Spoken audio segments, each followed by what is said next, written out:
A question from Instagram, if that's okay, which is, I suppose it applies in both medical school and surgical training, where you've got a lot of very driven people.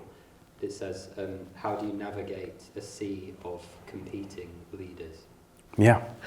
So that competition's really interesting because it's also linked a lot with burnout and our ideas of perfectionism as well. Now, everyone thinks they're a leader and everyone's competing. And then, of course, at some stage, someone goes, you need to be a team player. And the general response is, right, well, it must be a competition, so I want to be the best fucking team player you've ever seen, right?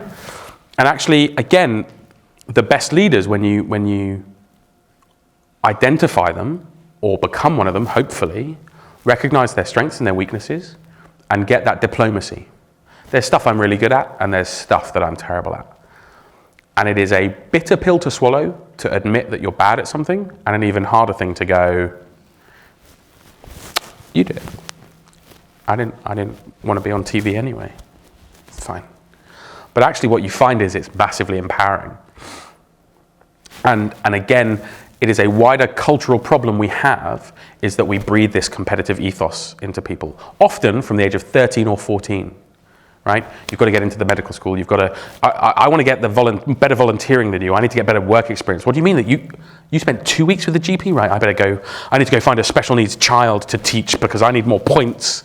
Right? And you compete and you compete and you compete relentlessly until suddenly at some point in your training someone goes, but you need to be a team player. You need to be a leader. You need to be welcoming and empowering and inclusive. Part of it is actually making it a competition. Right? There's nothing wrong with that, being like, the best people are inclusive. And suddenly you see people being like, I'm going to be inclusive as fuck. Right, I need to find the following protected characteristics. Come be on my team. Right? It's not great, and that, if you're not careful, can lead to tokenism. Right?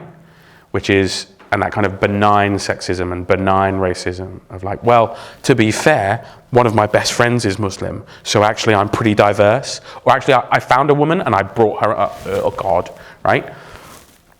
But it's about having those conversations, and it's about having conversations like this about what a good leader looks like and what their actual role is, because it's not what we used to think it is, right? Which is the general at the front, doing all the things, right? General pattern, lead me, follow me, or get out of my way, right? I mean, it's a leadership style.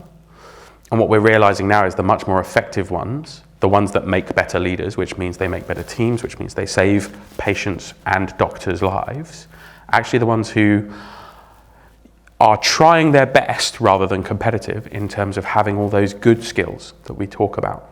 And actually, if you want to compete about being good and kind and thoughtful, I'm sort of okay with that. Like, that's not a thing that's massively going to be a problem for me. But again, as with all things, it will swing the other way, and we'll get people, as we do, pushing back because we're all too woke and all too millennial and all too this, that, and the other. And yeah, probably until we swing back to somewhere in the middle where we're just generally not dicks.